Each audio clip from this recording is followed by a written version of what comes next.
We want to make money in farming, and somebody has told us that you can be able to make 400,000 shillings growing watermelon in 4 months. But I go and get a guy who is more of a watchman, and I cannot even employ an agronomist who I can pay even 15 or 20,000 shillings. So you want this guy to make for you 1,000,000 shillings, but this guy has no clue.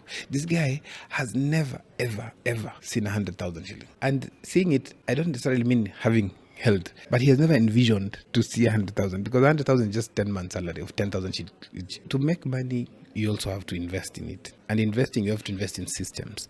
And the first system you have to invest in is yourself as a farmer. Farming is like a marriage. It's not for everyone. Why? Is because it's a lot of work. And when I talk about making money, I don't mean one hit wonder. There's that thing of like, plant today, you'll make money. And yes, you will make the money. Fantastic. However, what about the next season? And when I say you cannot make money fast in farming, it's because I've been there for 17 years. And I have seen the seasons that I did not expect to make money, but I was consistent. As we're talking now, in January, I lost 8 acres of onions because it was normal. January, February, March, you sell onions at the highest prices. But this January, February, March, it was raining heavily. So we could not.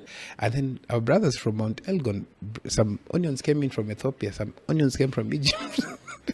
We were targeted to sell onions at 100 shillings. I was selling onions at 15 or 20 shillings.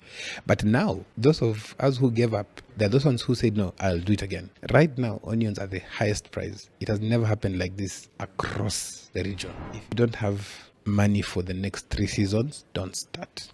In fact, if I was told to start farming today, as my day one, I would not completely. Why am I saying this? Is because I see the mistakes they do is that they have 100,000 shillings today and they want to farm, sell, make money for their lifestyle as well as for the farm. You cannot do that. I was given a contract to plant cabbages, and so I planted 75,000 cabbages, and the lady who gave me the contract didn't show up. I was stuck with 75,000 cabbages. I used to take cabbages home. I'm told, hey, now we're going to make cabbage soup for you. I would give neighbors, and neighbors would be like, hey, the one for yesterday is still there. The agreement was 30 shillings per cabbage. And the only price I was getting in the market was 8 bob. So you can imagine there was no need of me taking it. It was actually more expensive for me to take the harvest to the market. So I let it on the farm. Hey, what's up, everybody? Welcome to the Organic Guy podcast. This is your home of organic conversations. I'm your host, the Organic Guy, and right around here we have conversation on how we can make our food system get to work for us rather than against us. As usual, every week we get some very interesting guests, and today's guest is no different. He's a farmer himself. He's been involved a lot within the agricultural sector, so I'm super excited for this one. He goes by the name of Noah Nasiali. Noah, welcome to the pod. Thank you very much for having me. Very interesting discussion. Yeah, I mean, you're not a stranger to the media side of the world. You run a media yourself, and I was actually trying to think like the first time we got in touch, and I remember it was the early days of Twitter, and then I saw you were very active in terms of putting out content on farming. At that time I was also putting out a lot of content, and we had other people within the agricultural sector doing the agricultural content. It's quite interesting to see like how we have evolved. Before we get into the dirt, into the weeds themselves, give the guys a little bit of context about yourself. Like, where did you grow up? Like, did you grow up in an agricultural environment? Like, what was happening in the early days of your upbringing? I didn't grow up in any agricultural background. In fact, I've never studied agriculture. Yeah, I grew up in town. However, I really wanted to help society and communities, but I didn't know how. My background is in tech. I am a product and service designer. Yes, what I think they call it the back-end developers. So that is actually what led me into agriculture, because I remember I saw quite a number of friends, especially the older ones, my dad being one of them, really struggling to see how best to succeed in farming. But he would always have the same problems, season in, season out. And his main crop was sugarcane. But he didn't know what else to make. And that time, one of the sugar companies was going down, and it has gone down very fast. And so I started finding out what happened. And I visited quite a number of farmers, just trying to capture the story. So the intention was to build a tech solution for farmers, something that farmers could be able to use to get the knowledge, especially the right knowledge. And why? Because at that time when you were starting, there was very little knowledge. It was either a farmer who's successful or one who's not successful. Getting market for produce was a bit of a challenge. So there was a lot of gaps in terms of the whole value chain. And so I said, let me try and see how best to do it. Being a human-centered designer, I decided to now put it as a farmer-centered design. And I said, what I'll do is that I will try out farming myself. And that was 17 years ago. So that's how I got into agriculture. Technically, it was just farming, getting to understand what happens through, because when I was gathering information, what we now call it data, is there was a lot of inconsistency in terms of what is the right information for which type of farmer. And then remember, farmers have to rotate their crops. So there was no single farmer who was growing the same crop. There was really no monoculture apart from the Rift Valley where they're growing maize throughout, year in, year out. But also there was a lot of lack of information. And like now, there's also too much information. So there's a thing as too much information. Yes, in fact, that is the biggest challenge now. It's interesting you say like too much information, because one of the things that I knew you for, you were running a farmers, was it a group on Facebook? It still is, right? It still is, yes. Yeah, right now you have, I think, just under 500,000 farmers in the group. Yeah, so that's just the two of them. We have three others. So total is coming around 1.6 million. 1.6? Yes, across sub-Saharan Africa. Yeah, so we have Africa Farmers Club for South Africa, for Botswana, for Nigeria. That's a lot of people. Talk to us like the genesis of the group itself. Like, what led you to start the group on Facebook? So I was gathering information, but also what really happened is that I was given a contract to plant cabbages. And so I planted 75,000 cabbages. And the lady who gave me the contract didn't show up. I was stuck with 75,000 cabbages. I used to take cabbages home. I'm told, hey, now we're going to make cabbage soup for you. I would give neighbors, and neighbors would be like, hey, the one for yesterday is still there. So it was a bit of a challenge because I didn't understand. The agreement was 30 shillings per cabbage. But much later, and the only price I was getting in the market was 8 bob. So you can imagine there was no need of me taking it. It was actually more expensive for me to take the harvest to the market. So I let it on the farm. But it didn't really frustrate. Okay, I was very frustrated because I remember I was planning, it was October, and I was planning for a serious holiday for the family after convincing them, let me use this and get this done. But because of that frustration, I remember I created a post. I shared it in one of the groups and created a shared worksheet. And what happened is I was almost kicked out from that group because I was like, okay, it's an open shared, so everybody who's putting data could also see other people's information. And so I thought I was like, no, let me create my own group. And that's the time I created Africa Farmers Club. And I think the first post was a selfie on my farm. And it wasn't the frustration of not selling the cabbages, but more of how can we do it differently this time round, so that farmers, and it was just targeting farmers around Nairobi County, Machakos County. It wasn't even a county then, just to try to understand, okay, where do we get this information? The agronomic support, market linkages, and just to vent. Just a place to just come and say, I got this contract, this person didn't show up, or next time don't use this person, or next time do it this way. And remember, I didn't have any agriculture background. For me, I was looking at it from a data perspective. And so I told myself, and actually I had applied to take an agri-business course from one of the universities, and it was a regret. They sent me a regret saying I'm too old for for that course. Yeah, but a few weeks later, they sent me another letter asking me if I could be able to host some of the students on internship on my farm. So based on that, I told myself I'd like to have just 1,000 farmers in the group, something manageable. The entry was a selfie on your farm. Yes, so that was the entry. There was very little data that we as group admins could see, like what is happening. But I was very consistent. I remember I used to post 12 posts every day. I still do 12 posts every day. And it was very interesting because nobody thought this was going to happen. Like, you could share information on social media for farmers. I remember most of the time people used to ask me, which farmers are on social media? And because of that, within the 3 months that I had targeted 1,000, we were 16,000 farmers. And I didn't know what to do. That was a period of 3 months. So what happened is that I decided to create themes. So themes for each day. And I was not an expert. And the only other expert advice, there was only two sources of expert advice. Either the people selling chemicals, fertilizers, because those are the best, those are the nearest farmers can access. And now the farmers, experienced farmers. But you see, experienced farmers was based, not all was factual. Most of it was custom made. If it is fall armyworm, I spray a soap solution. And now you don't know which soap is the best. So if you go to an expert, they would say, buy this chemical. So it was only either you're buying or you're using, And so I said, I will create some themes just to share in the group. At those days, there was no way you could go live. It was only text. So even the discussions we were having were text-based. So you can imagine typing that. So Mondays was Farm Plan Monday, where we would talk about what are you planning on the farm. And it was more or less me sharing what I'm doing and then opening up and telling farmers, okay, you can also share what you do. Then on Tuesday was Diagnostics Tuesday, where we would ask farmers to send their questions in terms of the challenges they're facing on the crops. After that, Wednesday was Market Watch, just trying to understand which are the markets near farmers, how much a farmer selling produce at, and then probably sharing a contact of buyers as well. Remember, there was no data behind, so you didn't know how many people have seen that post or who has done that. It was just, I remember at some point I saw one of the posts that I created, somebody had liked, and was very excited. And when I went back, I realized, it was me who had liked it.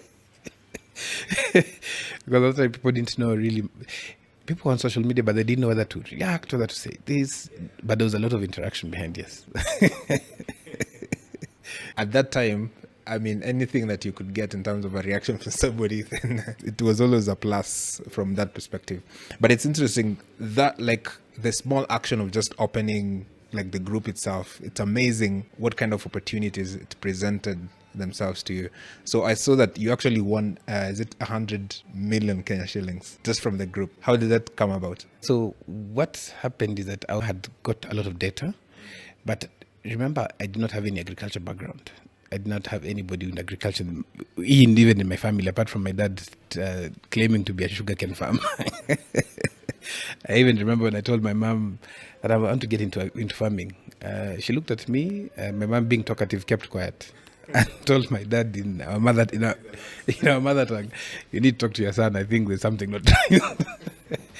But anyway, yeah. So what happened is that I received a call from a lady who said, at that time, she said that she was calling from Facebook and would like to have a discussion with me. And it was those days that people used to call from prison claiming to be so and so. So I told her, okay, interesting. I'm not interested.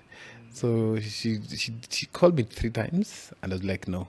So she started using people in the Africa Farmers Club group to contact me. Like, okay, so somebody just told me, okay, just listen to them. So I told her, if you really are from Facebook, go and take a photo with Mark Zuckerberg. I didn't even know how he looks that time. And then send it to me. And actually, they actually did that. So I was like, okay, interesting. I was like, okay, we're coming to Kenya. We'd like to have a discussion with you. We're having some people who have groups on Facebook joining us as well. I was like, okay, interesting. And so they came. I remember it was one of the buildings around here, Center. But I was still wondering, okay, why? As in, why Facebook? I remember I was telling somebody that I'm going for a meeting with Facebook, and they're like, how? Yeah, but it was interesting when we reached there, and we had a meeting, a very interesting meeting. We had quite a number of, around 13 of us from Kenya who were having their own groups. Yeah, so the different groups, I think I was the only one who was doing farming related content. And at that time I asked them, why did they pick us? And even them, they didn't have a clue. However, because it's a tech company, they had a lot of data, but they could not disclose this data to us because of, they were just like, oh, it just looks like your group is very busy, it's interactive. And remember at that time, within 1.5 years, we were now at 100,000. Remember, my target was 1,000. And because of that, what happened is that I decided to start taking up short courses in agriculture to understand. But remember, I'm still a farmer. So I would just post about my information. If I got an expert who visited my farm, I would interview them very randomly and just post there. But what was happening in the group was more of farmers reflecting of, this is my journey, getting in touch with, what is happening. So in 2017, that's when we met with the team from Facebook. But before that, I was opening up my farm. If I'm growing a crop, I would tell guys when I'm about to harvest, guys come over, ask many questions. And so if I was doing cabbages, I would not only do one variety. Although I did cabbage, after that, the story of cabbages, it took me 6 years to even touch a cabbage. Yeah, so I would do like 6 different varieties or 3 different varieties, and then tell farmers, oh, according to what I've seen, this is what has worked well. And because of that, it opened up some opportunities with some seed companies also. We would be able to do some trials on my farm. It was a very small farm at that time. It was just, I started farming on 1/8 of an acre. My first crop was capsicum, a very local variety. It did very well because I remember I used to harvest 600 kilos per month. No, per week, 600 kilos, yes. I was doing it really, really well. I remember I used to do the spraying myself. I used to do the fertilizer myself. And those days we didn't have a drip irrigation system. It was very expensive those days. So I used to do farrow. So you can imagine pumping water from the river because I really wanted to understand where do farmers go wrong. Yeah, so in 2017, that's when we had the meeting on Facebook. And the senior management came over. We had a very interesting discussion. And they asked us one question: what would you like us to do to help you? Because at that time they were changing the mission to helping people, empowering people who are building communities for good. Yeah, basically the focus was on communities. Yes, and so I remember one day, because my background being in tech, I told them I've really tried to build such a platform because I'd really tried to do something similar for farmers, but tech is expensive. Building an interactive tech is very expensive. So I told them just make the platform secure for us to do our work, and also if you could be able to share with us some data so that we can know. Initially, what I thought is that we could be able to know if somebody signs up to the group, we can be able to know. They can share probably the location of the farm so that we can be able to actually map that. And but that was not possible based on data privacy. And so they actually made the group very secure. They could actually they started giving us access to insights. That remember after that, that's when they got the group insights. And remember, I liked my post. But what happened is after that I started seeing that on a normal day we were interacting, as in one post would have 90,000 interactions. And remember, I'm doing 12 posts per day, so you can imagine the number, the number of interactions that is there. And but the interaction was not the only thing. I remember I was on the way to, I was going out of the country, and I remember I met somebody at Schiphol, and this lady actually called me by my name, and I was like, yo. And they're like, you are Noah? I was like, yes. I was like, I didn't want to show like I don't know her. But she was a bit elderly. She was like, you don't know me? I know you don't know me. I'm a farmer in your group. I've benefited a lot. In fact, I'm going to Germany to showcase my flowers. And I was like, yo, that is interesting. And so I started asking myself, this is real impact, But I was not thinking through impact through that direction until, and I was seeing a lot of, many farmers. Remember, it's a group that people also vent. Huh? So people are talking about the challenges that they're facing. I remember there's a lady in Maimahiu, I think, where sometimes the land splits into two. Yes, she had lost 18 acres. As in 18 acres of her farm onions had been buried because of that. I really felt for her. I went and visited her. 2 weeks later, Brian, 2 weeks later, I was going for an interview. We were hosting a media house, and we were going to my farm in Athi River. And very interestingly, we could not reach the farm. So there was a bridge that was cut off. Those very heavy rains. And so I'm calling my farm manager, telling him we were supposed to come, but we're not able. So he was like, don't even come because it's raining a lot. I was like, okay, yeah. Now that we can't go, what happens? But now he's not telling me what is really happening. And so we could not access the farm, definitely, at that time. So we waited a bit for like an hour, and then that's when we went. That was 2018. When we reached there, we had lost everything. Everything was carried away by the flood. So we lost, I think it was 6 greenhouses. We lost 6 acres of crop. We had made an office, a training area, tanks. Everything was carried.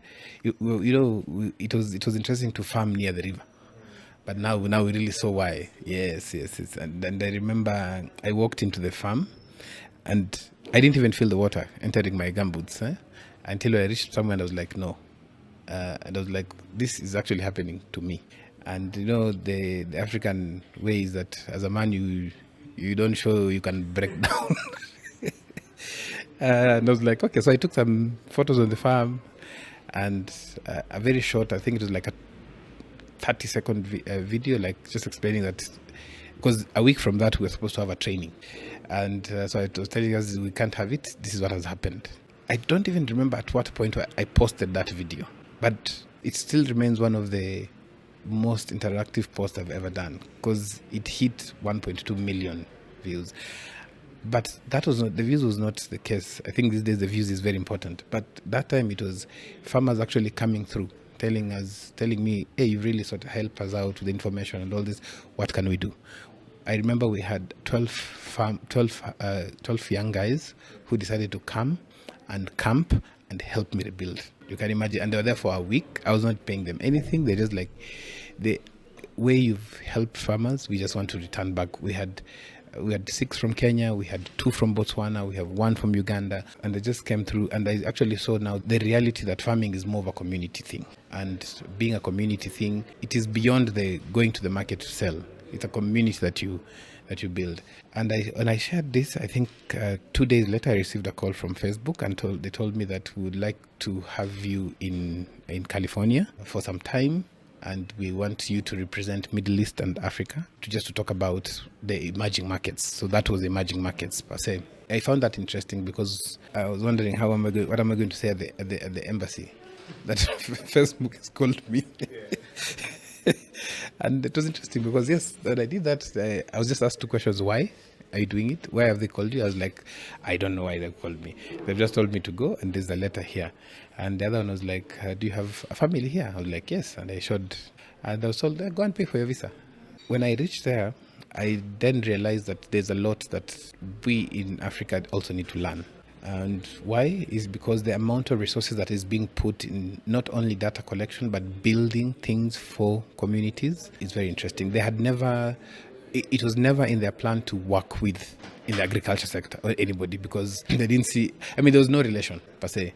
But this one was very different because they actually told me Africa Farmers Club as a group was the number 1 group in agriculture across the world that is interactive.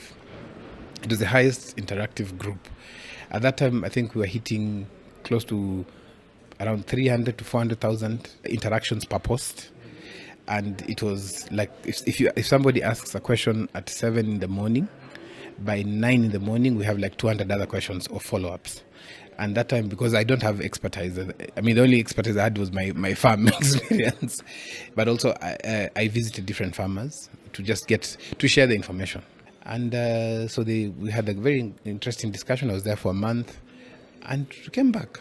But 3 months later, that was 2018 in August. It was a Sunday afternoon, and I saw a post, an email that had come through from Facebook communities, and like I've been selected for a Facebook residency. So it was a leadership program that they had actually set out there.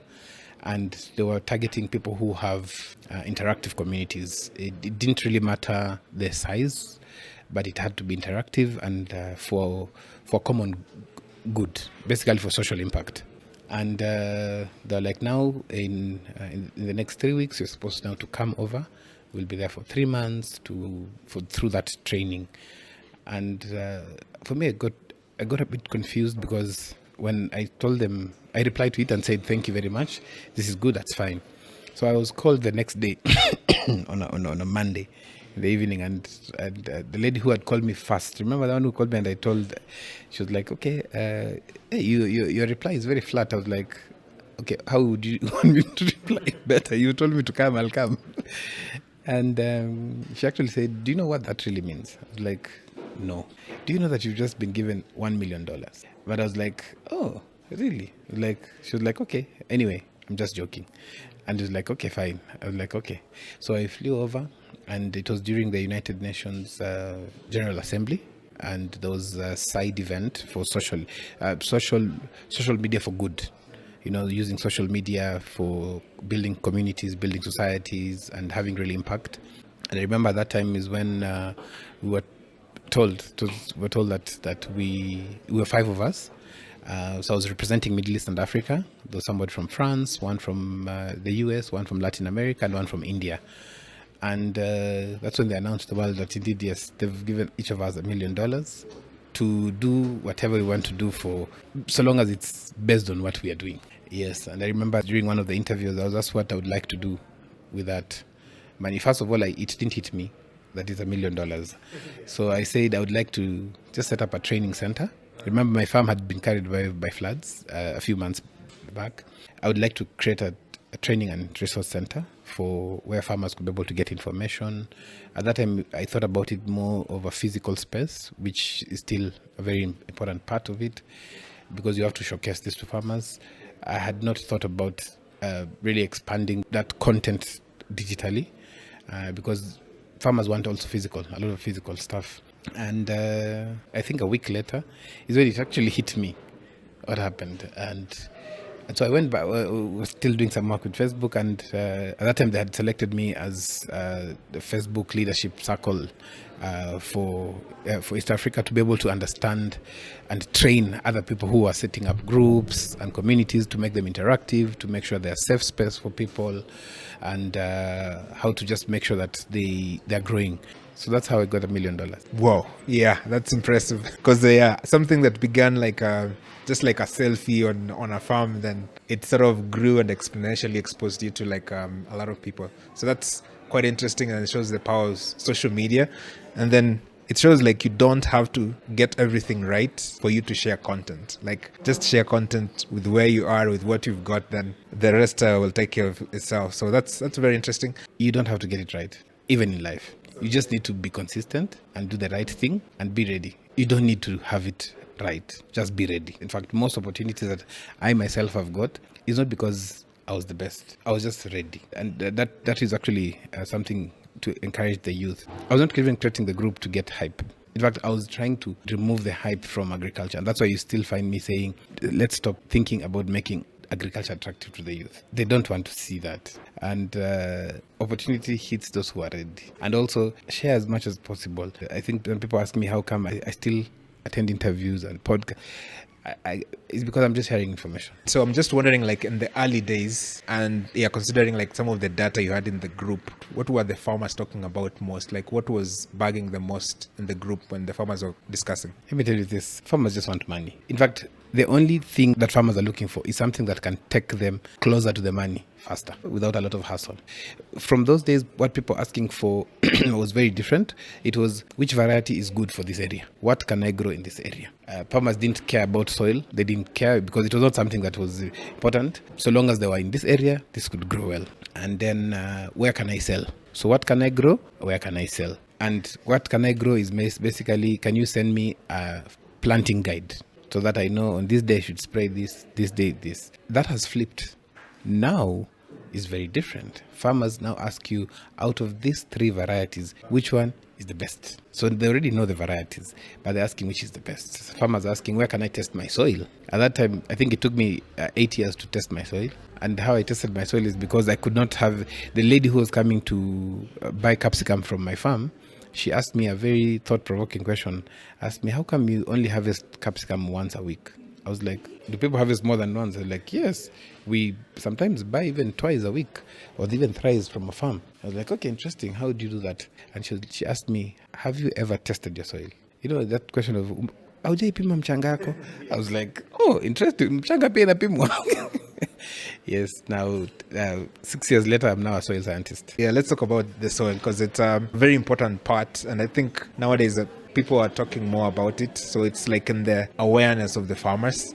Why do you think there have been a more emphasis on the soil of late? And why is it important for farmers to put that emphasis and get to know their soils and understand their soils? Why is that an important part of being a farmer? For me to answer this, you have to promise me that you'll allow me to talk as much as possible, because this is where anyway, yeah.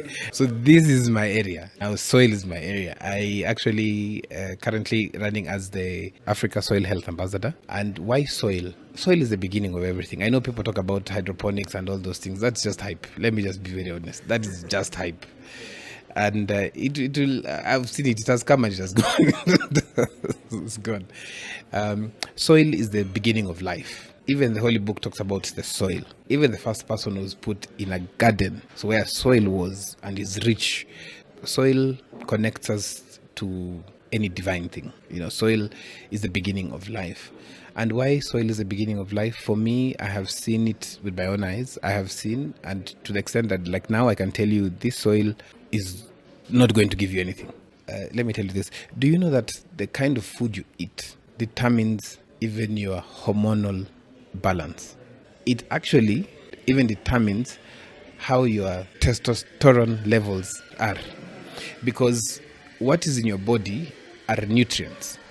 You have all the nutrients, but that nutrients comes from the kind of food you eat, and that food comes from the soil. So where that food has been grown comes all the way to how strong you are. That's why you say people from the village are strong. They're strong, they're not fat. But for some of us here could be really big. But when it comes to strength, so that goes back to the soil, Why are farmers now thinking about soil? Is because when we were starting 17 years ago, it was which is the best fertilizer. So it was easy. But now there's all types of fertilizer. So you need to ask yourself why. And for me, I come from the point of view that why are we selling fertilizer to farmers and they've not tested their soil? So you can imagine if we have a restriction on who can buy alcohol off the counter.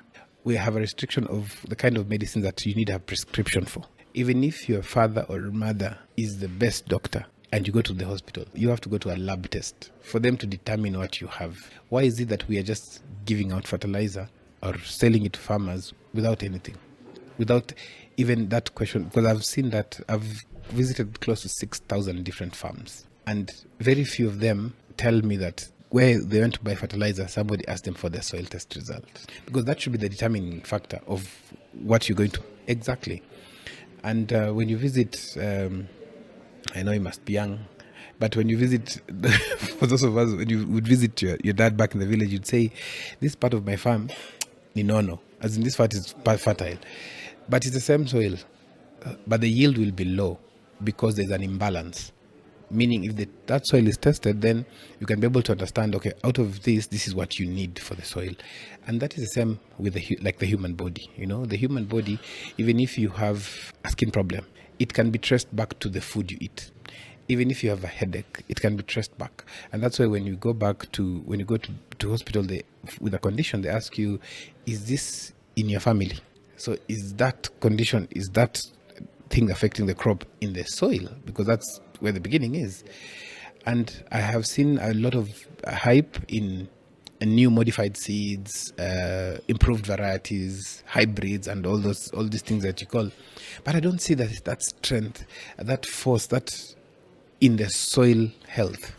Because let me tell you, Brian, if you give a farmer whose soil is healthy and good, if you give them third generation seeds, and if you give a farmer hybrid seeds in soil that is poor, this other guy will deliver more. Why? For a very simple reason. The soil is healthy. So the seed gets the best condition.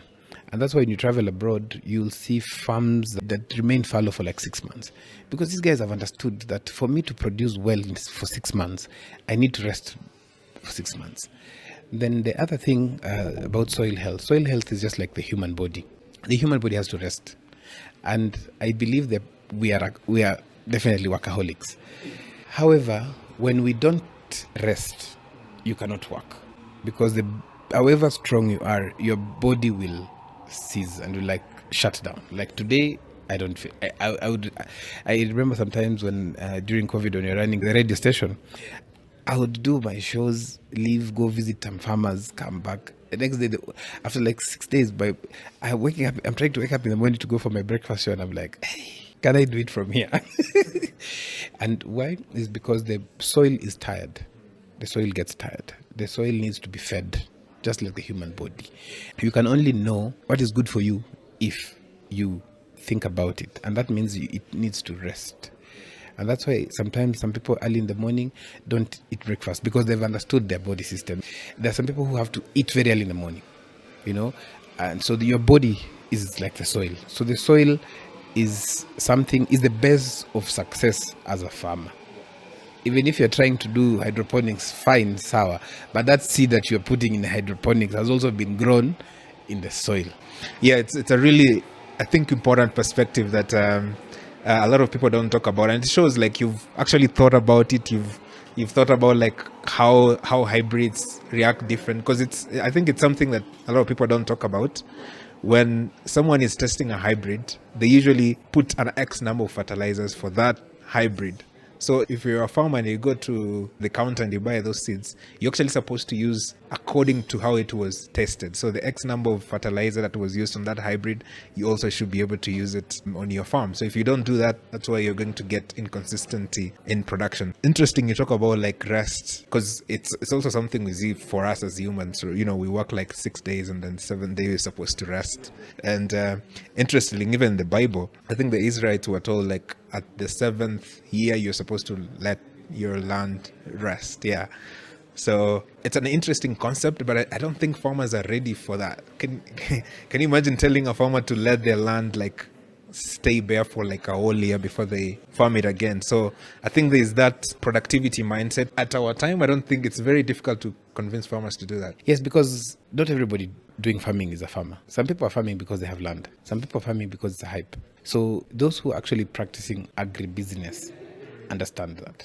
I mean, you visit some of the farmers in Timau area growing wheat and all that, and they're like, the next 6 months we'll be out of the country. You can come and even play around with the farm. So they leave it fallow, because soil is not what we see. There are microbes, there are insects, there are things in the soil that require to be regenerated. And the only way for that to be regenerated is for it to remain fallow. I see a lot of tractors, and I tend to wonder, why would we have all that as a hype? Farmers think about tractors, land preparation and all that, but they don't think about what they're preparing. Why? The fertility of soil is the first 15 to 20 centimeters. After that, there's nothing. It's empty, you know. But now, every season you're tilling the land, you're removing that 15% to go lower. Before it even regenerates, the next season you're doing it again. Remember, it's also feeding. Yeah. So if you don't do it, and that's the reason why I keep on telling farmers, that is the beginning. In fact, many farmers who call me and ask me, I would like to do this kind of farming. I would like, have you done a soil test? No. When you do a soil test, get back to me, because I will be lying to this guy. They'll ask me, what can I grow in Kikuyu? Everything can grow, yes, but will it yield and give you returns on your investment? So that is the game changer. You know, people talk about fertilizer in the soil, that once you grow, just use the fertilizer. And as you mentioned, hybrid seed, put fertilizer, you harvest. Fantastic. However, it's like when you are working, you'll find some guys working, and they're like, let me take a nap a bit and wake up. And some people would think, these are lazy guys. But those guys are very wise. You know, I used to be a workaholic. I think I had shares with an energy drink, and my prime time is 3 p.m. to 1 a.m. So 1 a.m. you finish, you start thinking it's 4 a.m. So you can imagine 8 a.m. you are supposed to be back to the grind. But the fertilizer is like that energy drink. Yes, it's going to keep you awake. You're going to deliver that report or that project and finish. But at some point, that energy drink won't work. In fact, let me tell you, I used to wonder how a human being can sleep for more than 3 hours. Yeah. Until when I started realizing, thinking through it, you know, with the soil. I remember one of my lecturers told me, the way the body needs to sleep for 8 hours, that's a third of your lifetime. Of your lifetime. So it means that if you live for 30 years, 10 years you are asleep. And I was like, that is absurd. That is not normal. I mean, that's crazy. But he said that's the same with the soil. The soil needs to rest more than the time it's under production, so that then it gives you more yield. So you can imagine getting 8-10 bags of maize per season. So in a year, if you do two seasons, that's probably 16, maximum 20 bags of maize. That's what farmers are getting. So you can imagine resting for a whole year, and then the next year it gives you 40. You see, it's double. You rested, but it's double. So meaning that and remember, the amount of seed, amount of fertilizer, amount of water is the same that you put. But if the soil is not yet ready for it, it cannot produce. Yeah, and I think that's a very good concept, because if we like twist it, as you say, like a third. So let's say a year like has 12 months and then a third of it's like 4 months. So like every 4 months out of a year, you just leave your soil to like regenerate itself. And then instead of thinking like you're losing, you think like you're preparing your land for productivity. So I think that mindset will sort of help a lot of farmers. However, there's also a question that I'm asked when I say that. What about farmers who have half an acre or an eighth of an acre? So that you have to play around it and ask yourself, what do you want to grow to yield more? So that's where now crops that promote soil health comes in. Legumes, cowpeas. Like for me, before planting onions or a heavy feeder, I plant cowpeas. So sometimes people ask me, how do you plant kunde on 4 acres or 10 acres? It's like, okay, I will sell the kunde, yes, but even if I don't sell, it has already boosted nitrogen back to my soil. Because based on my soil test result, my soil has less nitrogen levels. However, also, when you leave the land bare, it also saves your pocket because you don't have to keep on spending. You know, farming is like an addiction. You say, I'm not going to farm this season, but the next week you're at the agrovet and you're buying seed. So soil health is, for me, I cannot overemphasize that. It is the most important part of where you start. And also, apart from that, it's where the money is. Having said that, we just said like there's a point where a farmer can overuse their land and hence like destroy their soil. So in your opinion, how long do you think does it take for a farmer to actually restore their soils to start producing again? Wow, that's a very interesting question. Scientifically, it takes more than 10 years for you to repair back your soil. In fact, 10 years is average, depending on the extent to which that has happened. And when I say 10 years, is because every year that we add any additive to it, you are messing it more. Remember, it regenerates itself. It's like the skin. Whatever you do, you can heal a wound, but you cannot regenerate the skin. Yeah. And the more exposed the skin is, the more damage it's causing. And that's why you see now scientists have brought things like sunscreen, you have to wear a hat and all these things. However, the soil is different. The soil gets messed up with both the farming activities and the nature. Remember, when there's wind, there's erosion. When there's rain, there's erosion. So there's an aspect of it that you're missing out. And that brings me to part of the discussion that says that, yes, there's soils that is already messed up. So we're not telling farmers don't put in organic fertilizers. We're not saying that. But see how you can integrate. Yeah, and do what they call the IPM system, integrated pest management. So in terms of you're losing like a lot of pesticides, how can you try and interact, like also incorporate other organic components as well? And what most people don't tell like farmers, if, for example, pesticides, so let's say glyphosate, it apparently has like a half-life of 20 years. So once you spray it, it's going to stay in the soil for 20 years. So when you say 10 years, actually makes sense because it takes a long time. And then, as you said, like the more you apply it, the more it accumulates in the soil and the worse it gets. So I think the more you can give it time to sort of rest, then the better chances of recovery as well. There's also a lot of hype in that discussion. For me, where I stand, I'm not towards only organic or only inorganic. It's a fair combination. And let me tell you, Brian, this, I hope I'm allowed to. Why would someone insist on only organic and yet over the weekend they drink a whiskey? You get?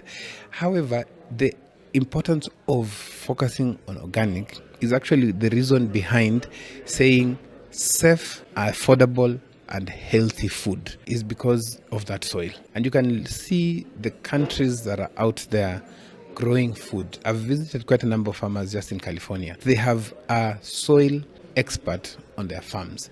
They do soil testing every season. It's not like here we are told, we are just told it can last for 3 years. But for them, they do every season. For me, I do my soil test every year. And that is what informs me. Pause. Yes. If you come to my farm now is when we have taken a whole 8 months break. Now is when we've started. And if you look at the crops, that the way they look, in fact, we had the new farm manager and he was like, no, we need to spray this. I was like, no, chill. And he was like, no, if you don't do this, we're not going to get yield. Now he's actually very proud of having been there. And why do I sound sometimes I'm more towards the organic? It is because it is the only way to produce healthy food. And why only way to produce healthy food is because the nutrients available in the soil are natural. And to replenish something natural, you have to sleep to wake up fresh. So somebody can say they've wasted 8 hours sleeping how I used to think long time, or they've just started there again. Yeah, talking about organic, I mean, it's something that I saw you were also testing in your farm. What has been your experience growing your crops organically? So there's some people who practice organic because they don't want to spend money on pesticides and insecticides. I'll tell you frankly. So many people will be like, and you can grow it organically. You know, we don't know how to say, I don't want to spend money on this. Because even saying you're growing it organically, you have to have an objective. You have to be very specific that I want to do it for this reason. And then the agro industry in Kenya is a hype industry. So what people prefer is to show a very good cabbage on my farm, but not talk about the process. The other thing is that growing food organically is very expensive, but that is something that we have been told it is expensive. Why? Is because Kenya is more of an agricultural research country. Kenya is not a production country. In Africa, Kenya has the highest number of research institutions in agriculture, but very little to show out in the market. And if you go to some of the universities across Africa, especially Southern Africa, you'll find some of the deans of agriculture in the departments are Kenyans. But why are we still importing food? We have all these international organizations, research. How come we've never come up with our maize? How come this maize comes from an organization that has come from abroad and brought forth a variety? How come our sugar industry, we still have varieties that the sugarcane variety that we are growing in some parts of the country, let me be specific, my village in Mumias, was introduced in the 1970s. And we have research institutions. Why can't we come up with a variety that is for us? So organic, I've been testing that for the last 3 years now, but it has just exposed me to a lot. In fact, the latest one is when I actually came across a foliar fertilizer that is made from fish waste. It quadruples your yield in a week. And so when you think about it, it's something that nobody has told us, because that is just seaweed, where we're getting a lot of organic fertilizer from. It comes from the seaweed. But nobody will talk about this because the target of most of these inorganic chemicals, they have big budgets, remember. And their biggest budget is in R&D, and the next budget is in marketing, because their target is to sell as much as possible. There's a lot of goodwill from the seed companies. However, it is not geared towards the success of the African farmer. Yeah, it's interesting because that's the beauty about like going organic. It's your experience is going to be very different from, let's say, a person who's in Turkana, or let's say a person who's in the US, because you're in a very different environment. Like your objectives are very different, and that's the beauty of it. Like it's localized. Like what's going to work for you necessarily is not going to work for the other one. Unlike like the conventional system where like if you plant like a certain fertilizer in the coast, they can go in the western and tell the farmer, hey, this is also what you need to do, and none are the same. So it's like very geographically different, and that's the beauty of it. Like it localizes the farmer himself to do what best fits the environment. So yeah, it's an interesting experience as well. So in a nutshell, my experience with organic products, I'll not talk about organic farming, but maybe organic products, they can be accessible, but it takes you as a farmer to be able to do it, because you see it's organic, meaning that some of it you can even produce on your own. For example, because of the interaction and visiting some organic farms, I started growing neem on my farm. And I'll tell you this, Brad, we have a product that is just about to go to market, an organic foliar fertilizer, much affordable, very effective. We've tested it for the last 2 years, and it's so that farmers cannot do it. They might just not have the knowledge on how to do it. And we also have a lot that is there that is not being talked about because it's not fashionable. Like for me, I have a place where when visitors visit my farm, we have a place where there's a bonfire. But for me, it's not just the bonfire. It's that ash that comes from it for me to use it on the farm. Okay, so it serves both purposes. However, you'll see there's a lot of, we rear rabbits at the farm, not because we eat rabbits, but we eat it also very delicious, but because of the urine. And, so those are things that farmers need. But you see, the organic farming world in Kenya does not have a good marketing budget to push this agenda.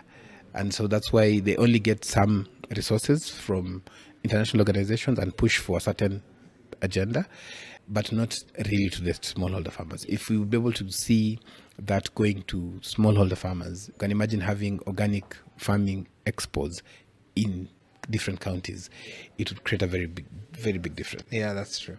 And the beauty about it is actually most of this knowledge is available to the local farmers themselves. Because the thing like ash, I grew up in the rural part. My grandma used like kimalizia hapo kwa jiko anairusha kwa shamba. So like they couldn't scientifically explain what that ash did to the crops, but they knew it was good for the crops. And I think that's the part where organic farming comes in. It's a scientific, now it can tell the farmer, you're putting the ash and this is going to do the plants themselves. So it brings that scientific part of it, and then now the farmer is more knowledgeable to what exactly they are doing in the field. And that's, you see, we don't document traditional knowledge. And for me, that's why I say, as much as we want, we need to make sure that Kenya, being an agricultural research country, Kenya is not a production country. We need to see how we can document that. And not only document, but also test it. You know, and that's what I was saying, you don't need to be prepared. For me, when I went to, I visited some farmers in Kilifi, and they told me, by the way, as we don't spray our watermelon with any chemicals, I was like, what do you mean? I was like, okay, do you know that one of the 40 things that neem, because it's called morbaini, one of the 40 things is actually, it's an insecticide. And I was like, no, for sure. So we went and visited the farm when they're doing it. They have like close to like 5,000 liters tanks of neem. What they've done is that they've boiled the leaves, they've added some like rabbit urine, they've added some ash, they've boiled it, and they're just fermenting. That's what they use it to spray. And you see watermelon from Kilifi, from Lamu, 14, 15 kilos. Yeah. So I think that's the kind of support. They also need support from governments and NGOs, which are doing a fantastic work. Let's talk about making money, because that's what, when we started, that is the core of what every farmer wants to do. So what is the fastest way, do you think, that farmers can make money? No, you can't. Why am I saying that? Farming is like a marriage. It's not for everyone. Why? Is because it's a lot of work. And when I talk about making money, I don't mean one hit wonder. You hit, there's that thing of like plant today, you'll make money. And yes, you will make the money. Fantastic. However, what about the next season? And when I say you cannot make money fast in farming, it's because I've been there for 17 years. And I have seen the seasons that I did not expect to make money, but I was consistent. I made more money than the season that I was very prepared. As we're talking now, in January, I lost 8 acres of onions because it was normal. January, February, March, you sell onions at the highest prices. But this January, February, March, it was raining heavily. So we could not. And then our brothers from Mount Elgon, some onions came in from Ethiopia, some onions came from Egypt. We were targeted to sell onions at 100 shillings. I was selling onions at 15 or 20 shillings. But now, so those of us who gave up, they're those ones who said, no, I'll do it again. Right now, onions are the highest price. It has never happened like this across the region, because right now, June, July, August, onions come from Tanzania, but this time we don't have onions coming from Tanzania. So you can imagine anybody who has onions now. In fact, on my way here, there's one of our buyers was asking me, please, I need 15 tons of onions today. So I called some farmers who have, and they're like, I'm selling at 100 and they come to the farm. It does never happen. Okay, so farming needs a lot of consistency. It needs your presence. It needs a lot of care. It needs some very good calculations, and it needs good resources. If you don't have money for the next 3 seasons, don't start. In fact, if I was told to start farming today as my day one, I would not completely. Why am I saying this? Is because I see the mistakes they do is that they have 100,000 shillings today and they want to farm, sell, make money for their lifestyle as well as for the farm. You cannot do that. So you have to be very consistent.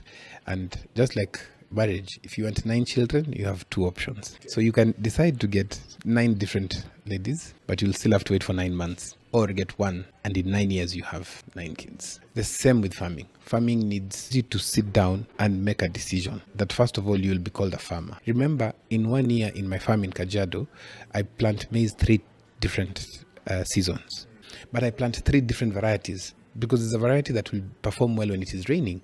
There's one that will start off with rain and will perform better when it is dry. There's another one that I will be able to harvest when it's raining. So those are 3 different varieties. So I have to have all that information with me before making that decision that I'm going to grow maize. I can tell you just broke a lot of people's hearts with that one, that always say, you know what, I think I have a quarter an acre, I want to put melons, and then by the end of like 6 months, I will have like this X number of money in the bank. I've seen similar trends on TikTok. Someone is like, hey, I bought the land, I put cabbages in there, and by like the 4th month, I want X amount of money in the bank. And it's been tears. Let me tell you something.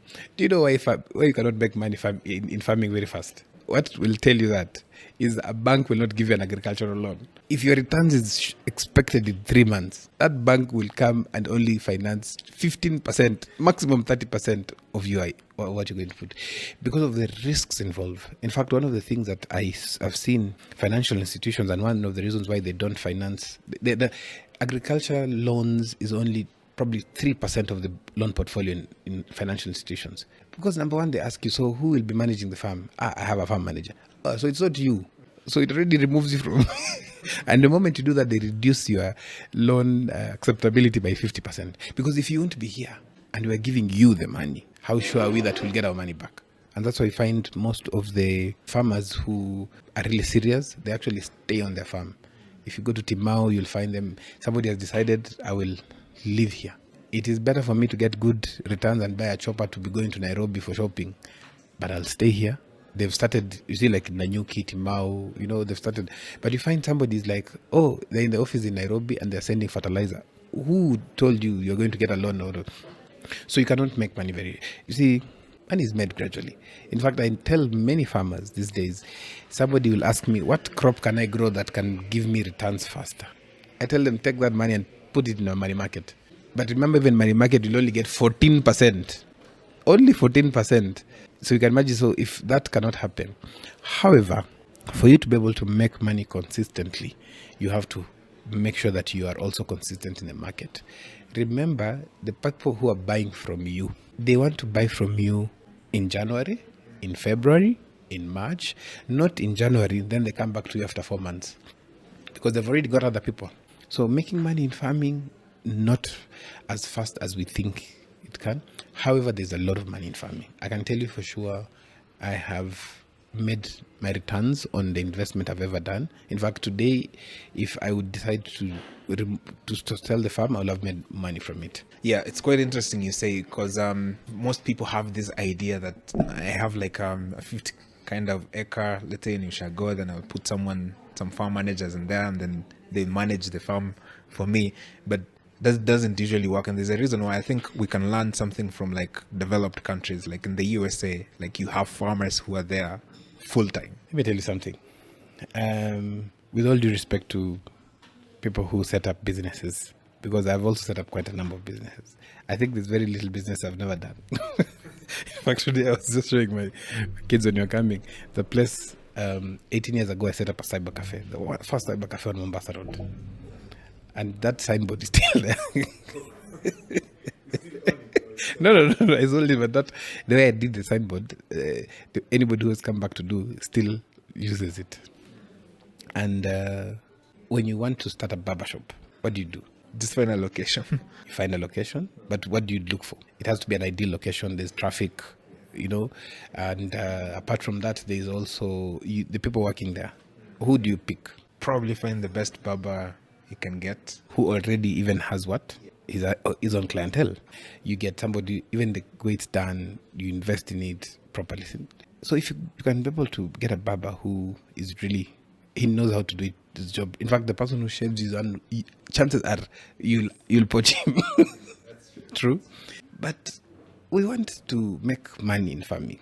Somebody has told you that you can be able to make 400,000 shillings growing watermelon in 4 months. But I go and get a guy who is more of a watchman, and I cannot even employ an agronomist who I can pay even 15 or 20,000 shillings. So you want this guy to make for you 1 million shillings. But this guy has no clue. This guy has never, ever, ever seen 100,000 shillings. And seeing it, I don't necessarily mean having held, but he has never envisioned to see 100,000, because 100,000 is just 10 months salary of 10,000 each. This guy comes, in fact, for me, all the guys working on my farm, for me to start working with you, need to have a smartphone. Because if there's a challenge with the crop, how will I know? In fact, there's a software that I have that all the guys working on my farm, they have to have that software. It's a diagnostic software. It is a standard procedure for me. You need to have that. It is a free software, by the way.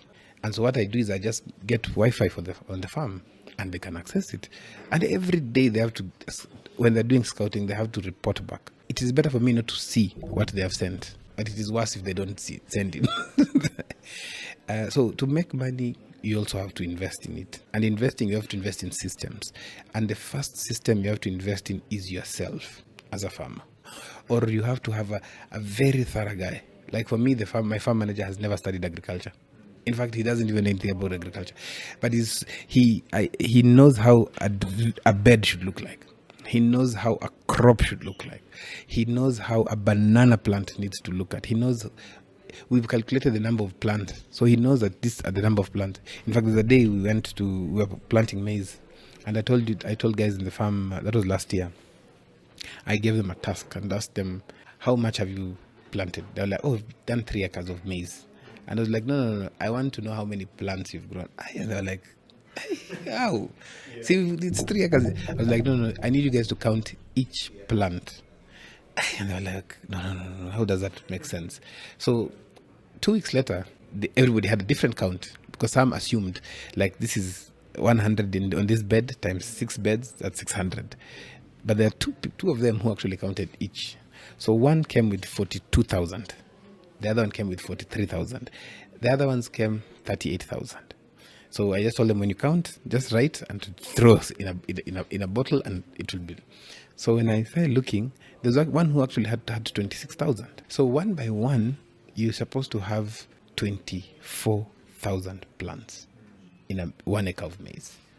So you can ask yourself, the one who got 48, how did they get it? Okay? And why that is important, Brian, is because then I need to understand that I need to do 100 grams of fertilizer per plant. So I will know how much fertilizer I need to put. But if I plant an acre of maize and I'm told put 1 bag of maize, so if it's 24,000 plants, if I put 100 grams per plant, I need 240 kilos. So 240, those are 5 bags of fertilizer per acre. Are you seeing how that comes out? But also, apart from that, I also need to know how much I've spent on that acre. So maize, fertilizer, so that when I calculate my projections, I say, okay, every maize plant will give me 2 cobs. So plus or minus, and say, let me remain with 22,000 plants. So I will know that I will have 44,000 cobs. So if I sell one at 10 shillings, I am more profitable than someone growing onions. However, we are told that maize is a loss. It's because we've been told to put 2 bags of fertilizer. That's 100 kilos. And the maize wanted 240 kilos. It needed 5 bags. You see, so making money in agriculture, you have to do it as a business. Just the same way as a barber shop, you have to know how many people came, how many people were shaved, how much aftershave was used.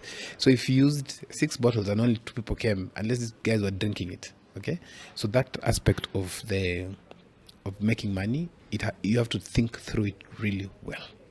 If you want quick money, probably go to politics. Yeah, and be careful you don't get caught as well.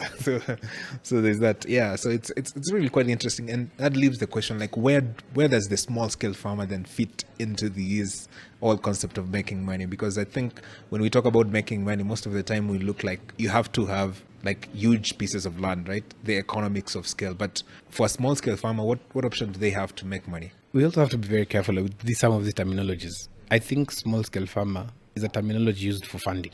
Because how do you define a smallholder farmer? Is it 1 acre or 10 acres? Yeah, I think it's less than 3 acres.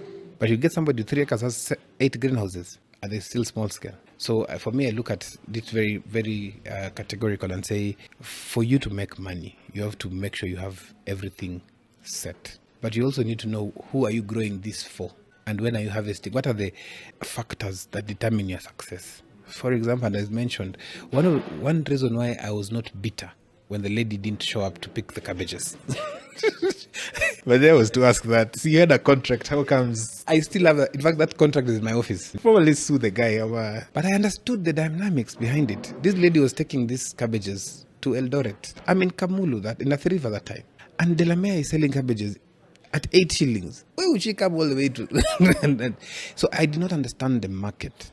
However, there's somebody who came and bought, I think, around 5,000 cabbages and took to Garissa. So from Kamulu to Garissa is nearer. If somebody told me, then I would have hired a truck and took it to Garissa. And in Garissa, it was being sold for 100 shillings.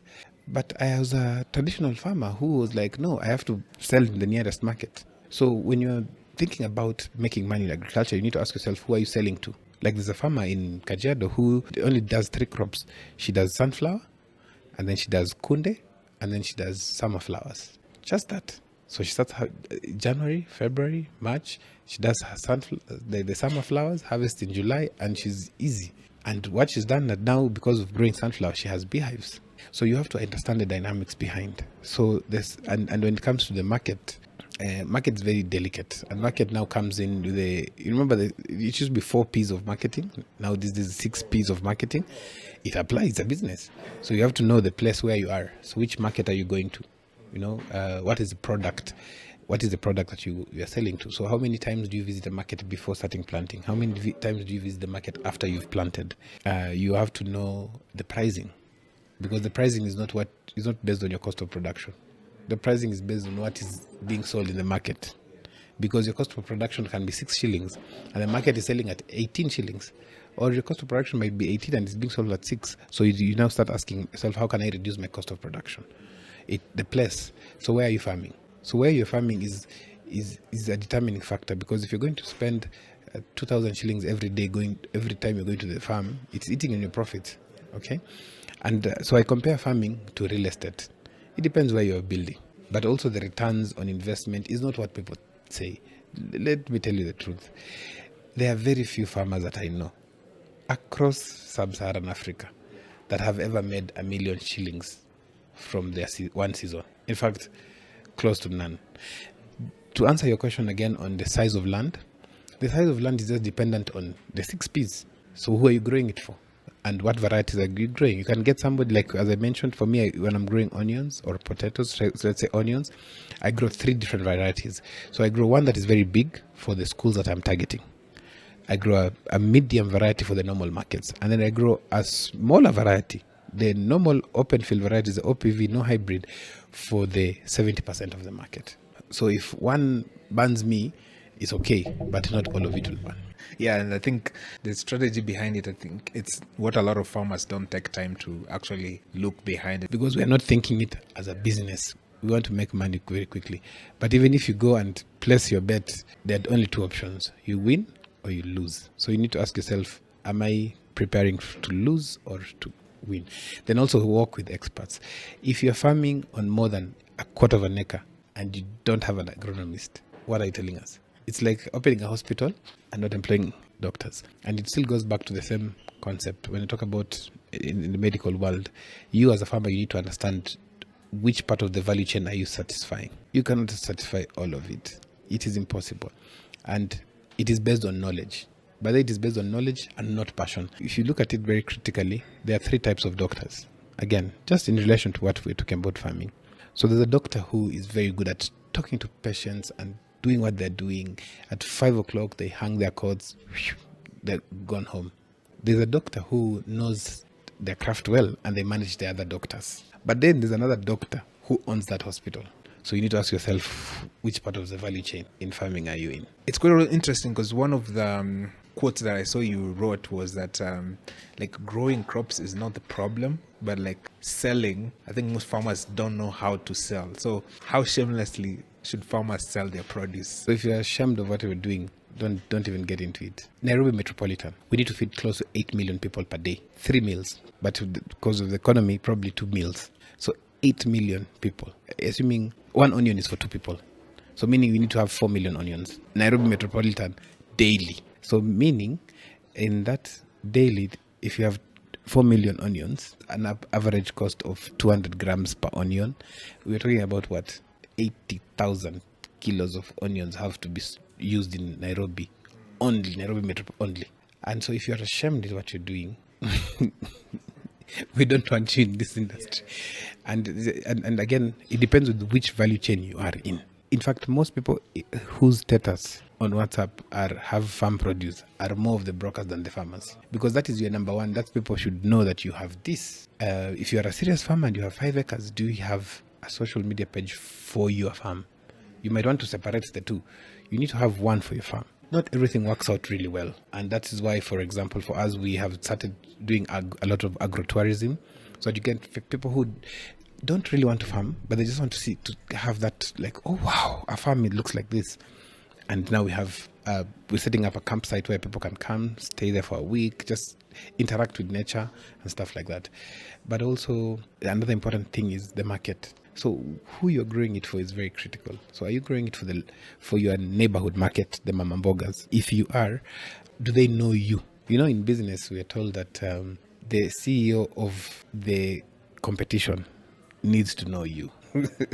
Okay? Because if they don't know you, you're not a competitor.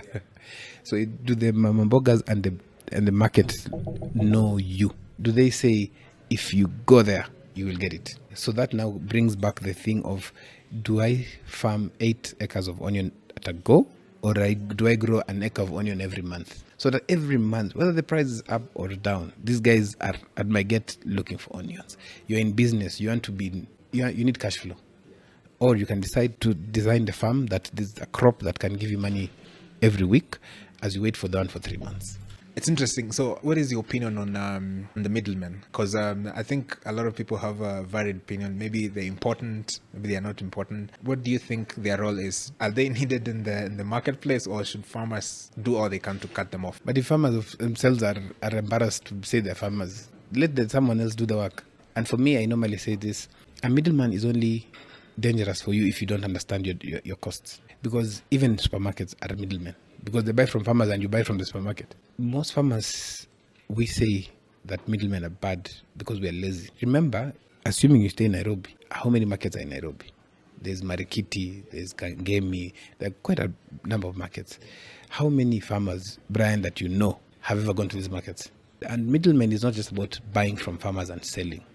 There's a lot involved. For example, a few weeks back, part of what I do is also agri-research, and that's why we're setting up the training center on the way to Namanga, is understanding the dynamics behind pricing. A few years back, there was a very bad drought. I think it was 2023. However, we had food in Kajiado, but some parts of the country did not have food. And all the markets were busy, just like normal days. So the problem is not just the middlemen. The problem is things around that happens post-production. So you as a farmer, you need to ask yourself, you're a very good marketer. I know farmers who are very good marketers as well, who will sell their produce, but constantly, even you ask them, if you call them at 3 in the morning and tell them, I need tomatoes in this supermarket at 9, probably it will be there at 10, and it's not their tomatoes. Let me give you a story about how I appreciate brokers. So some time back I was farming and I was harvesting tomatoes, and somebody told me, go to City Stadium, hire a truck, it will come with these wooden crates. You go to your farm, you get the tomatoes, you bring them, sell, and you return the truck. So I reached Gikomba Market. Gikomba Market in Nairobi is the biggest tomato market, but it lasts between 1 in the morning, 1 a.m. to 4 a.m. After 4 a.m. you will not find any tomato there, because from there it goes now to Marikiti, it goes to the different markets around Nairobi. So I was there around 2 in the morning, because those days I was still working. So I would go to the market at 4, change, go to work, and so I met the owners of that market. So I was told, hey, there's some guys who want to see you. So I went. These guys were there, and they are well protected. So they just asked me, why do you want to come and spoil this market? And you cannot sustain this market. I told them, what do you mean? At that time, I had brought in around 450 crates of tomato. And I was like, I'm the Don Corleone of tomato production. They told me that tomato of yours, we can sell it in 1 hour, it will be finished. I told them no. And they told her, like, no, you've spoiled your market. Here you don't come. You call us, we come and pick. So I was like, how? Based on my background, I was like, no, you cannot, So I told them what we'll do. Since I've known you guys, here's my contact and here's my bank account. You sell at this price and you put for me in the account. And they looked at me like, young man, you are not serious. I was like, yeah. I was already scared. These are guys who are there. It's 2 in the morning. I don't have any. Do you know, at around 11 o'clock, they called me and told me, hey, check the account. Those days, we didn't have mobile, this apps for banks. So at around lunchtime, I went and checked, but it was a bit less than what I expected. But I told myself, hey, at least I've recovered my money. And one of these guys is the owner of those boxes, those harvesting boxes. For one of them is one of those trucks. So you see, I was not running away from these guys. These guys, so what brokers do, they manage the transport and logistics. That is their work. So if you are a farmer, then you need to have your pickup, you need to have to pay for a kibanda or a store somewhere where you can be, because you see them, they also take risks. Yeah, they're very high risks. And I'll tell you that when I tell you about my watermelon story. Do you know, these guys called me around 3 o'clock and told me, ukitoka kazini, if you come from work, please pass by. I was like, these guys want to shaft me. I was like, what's the worst that really happened? I want to go with my phone. So they wouldn't, I didn't have an ATM card, so there was nothing to happen. So they reached there and they told me, by the way, we'd like to come and see the farm because you look like your production is really good. They had changed tune now. I was like, yeah, you can come and see. I was just telling them that they don't know it is. But I was forgetting that truck is theirs. So that guy had already told them, the driver told them, that guy has really good soil and is really doing a good job. Because for me, when I do tomatoes, I stack them. I don't get wastage. And harvesting tomatoes when it's raining is really, really hard. And what happened is they now told me, what we have done, you've seen the money we've put is not all. The one that remains, we have bought for you the seeds we want you to be planting. That was 12 years ago. Down to this day, those guys tell me, that seed is not good. Make sure farmers are planting this. They are my contact when it comes to tomato farming, not the seed companies. So now there's a day I decided that I will not deal with brokers. And I planted watermelon, harvested 14 tons. And 14 tons of watermelon is a lot of watermelon. We harvested the whole day, during the day, and got a truck. We went to market. I went to City Park Market, parked the truck there. Agreed price was 45 shillings per kilo.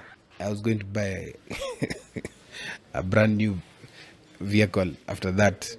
Do you know, in an hour, I had decided I'm not selling that watermelon then, because this guy comes and tells me, the guy who decided to buy from me, he tells me, hey, there's a truck that has come from Uganda and they're selling watermelon at 12 shillings per kilo. So me, I'm like, no. So he tells me, can we reduce to 20 and sell? I'm like, no, we agreed 45. I come out of the truck and tell the truck driver, let's go.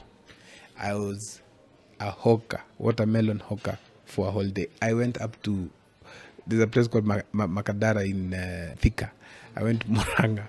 I went everywhere selling watermelon. But I still could not finish selling that watermelon. So I decided, this one now I'll store them somewhere.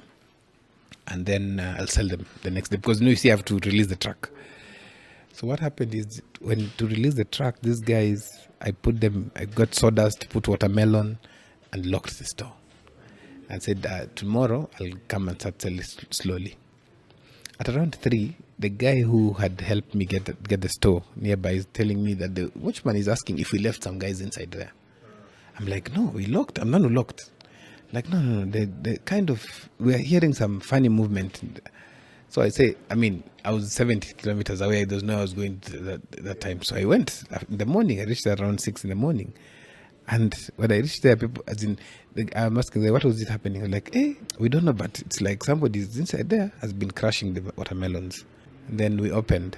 Only to realize watermelon was harvested during the day. So it was hot. It is sugar.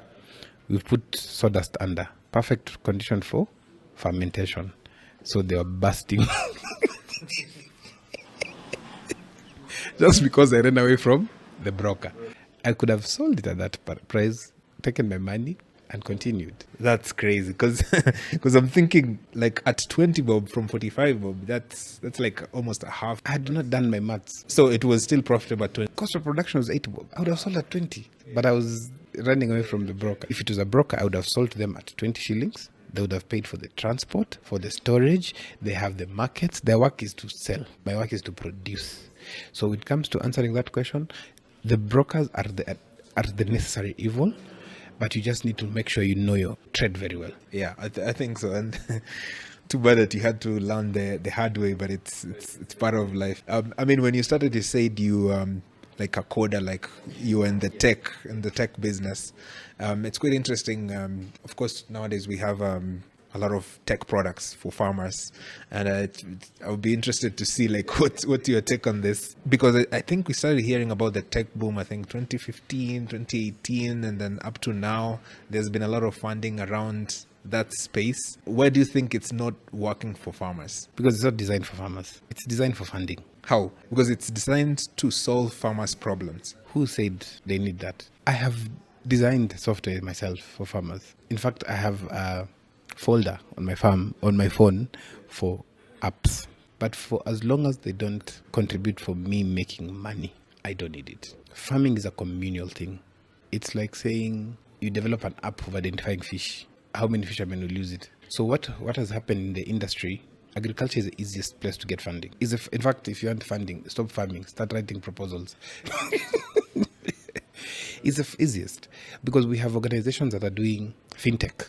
Yeah, they're doing financial whatever thing for farmers. And they're funded heavily to give agricultural loans and all those things. But when you look at it very critically, who really benefits from these things? In fact, there's a post, I'll tag you on that post on one of the social media platforms, that this is the season for conferences. And why is because we're just about to plant. So everybody's interested in making sure that they're saying they're going to do this, they're going to do this, they're going to do this, and doing this. But if you look at it critically, how many people in those conferences even buy their produce directly from farmers? And I want you to do this research and get back to me about it. How many of these people who are talking about funding agriculture, or even the people who are funded, actually say, for the purposes of dignity, I will only buy from a farmer in my network? How many? That's why you find supermarkets selling vegetables. We should not be finding supermarkets selling vegetables. No, supermarkets should be selling vegetables that are pre-cooked. But farmers should be able to sell. If you open your booth in CBD in the evening and sell your produce, you'll be arrested. How come we don't have a space? We only have the markets out there. There's no this space set dedicated for farmers to sell this produce. So for me, those apps, they would work. However, for who specifically? If it was, then these apps would be introduced to students studying agriculture so that they come out knowing this is what is going to happen. Just like any other industry. How come, if those apps are working, how come we're still not seeing increased yield? How come we're having more of the NGOs talking about soil health and not those apps? It's an interesting topic because, as you say, like the funding always continues, but the real impact on the farmers, it's very hard to come by. So that begs the question, is it that the founders don't know what problems the farmers are going through? They might think they know. But one of the reasons why I got into farming was because I was like that. I was assuming this is the challenge until I came much later. And you can imagine from all that journey, I just realized soil was the challenge. Okay. So right as of now. So that's from talking with farmers and actually having the data, because you had a group of talking with farmers. Talking to farmers and visiting farmers and all that. Some farmers don't even know it's the way you go to a hospital and you're like, I think I have a headache. And then you're told, no. It's something you ate yesterday. For me, those apps would only make sense and it will only make sense to farmers if it's an app that tells a farmer, grow this, do it like this, harvest like this. But remember, many of us as farmers are not the ones on the farm. So it's the farm workers. So can something be designed? And that's why you see radio programs, podcasts in languages that the guys working on the farm can be able to use really well. Yeah, it's quite interesting because when we started, you say that we don't need to make agriculture attractive to the youth, and that begs the question because the age of our farmers, I think it's in the 60s. So that means we need more young people to be involved in agriculture. So the question is, what is the right way? I say this because universities, especially like Egerton, provide like agricultural educations to students, but I'm not sure if they are actually preparing these students to be farmers or to be involved within the value chain. So what is the best way then to get these young people involved in agriculture? When you want to make something attractive to someone, it means they're not interested in it, or they have not identified someone who has succeeded in that. Okay, I'll use this analogy. Most of us think that agriculture is the only way to solve unemployment. So we've already started from a wrong footing, totally. Yeah. How many students are out there who have studied agriculture that don't have jobs? I'll tell you, in the last 10 years, close to 330,000. So if I tell someone I want to make agriculture attractive, and I have not even made it attractive to somebody who has studied it, it's already wrong. What is this attraction that we want young people to get into? You see, agriculture is an inheritable, is something that is generational. If you go abroad, the young people who are in agriculture is because they've found systems established for them. So for them, it is the next steps. I was watching Warren Buffett's son is a farmer, a very good farmer, but he's not the guy who looks like he spends a lot of his time on a tractor, but that tractor is automated. So you see that for then his son to take it up is easy because he's not seeing like it's hard work. So for us to make sure that young farmers are adopting and taking it up as a career or as a business, it has to make sense to them. How does it make sense to them? They need to see when they go to hang out, and in fact there's a video of just one of the videos that we were creating. I was like, where do farmers ever hang out? Just imagine if we had this scenario where 10 of us would be like, exactly, 10 of us would be like, hey, we're going to that farm for a barbecue, or we're going to meet everybody from the market, freshen up, let's go and meet somewhere and just enjoy, because that's life. That's why you find doctors having a party, lawyers having these. So if you want to how do you make it attractive? By telling them it is a djembe, it is this, it is this. We're not modernizing anything. Drone services for farmers. In fact, the drone services for farmers is only when you have 50 acres and above. Okay? And again, I still go back to the statement I said. Farming is like marriage. It's not for everyone. So not all the youths are interested in that. Okay, so we need to ask ourselves how much money will a young person make in farming when they get into farming? And for me, I'm very excited to see what is happening. Like this podcast, I'm seeing quite a lot of content being shared out there. Is because when I started, 5 years after I started, I actually told myself this revolution is going to be televised. But at the same time, the agriculture farming is linked to poverty. It's linked automatically to poverty, and when it's already linked to poverty, it doesn't make sense. Most of the videos I do for farming, it's actually my kids who actually do it, and they enjoy doing it because they're learning a lot of it. They're learning a lot. What then I need to do is to make sure that they're seeing money at the end of it. For us, as we were growing, our fathers were still paying mortgage. You finished even high school and your dad is still paying mortgage. But for us, we want in 5 years I've paid mortgage.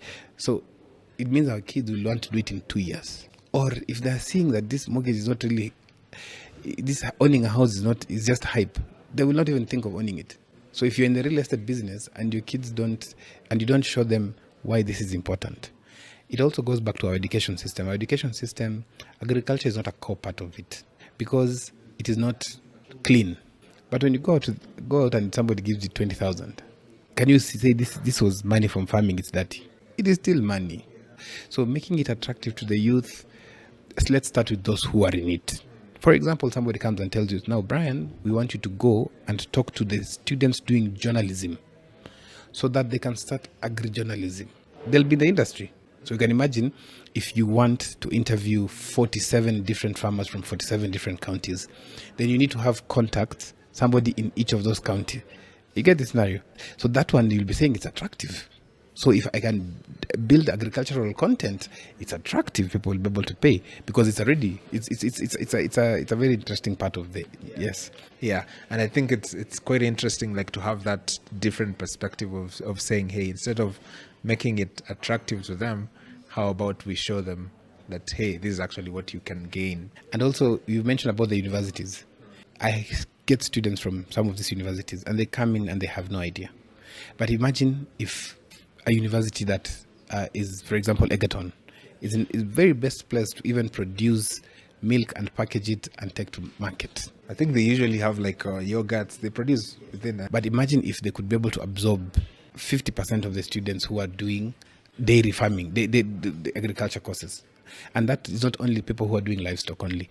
The people who are also doing horticulture, who can be able to grow fodder for these animals.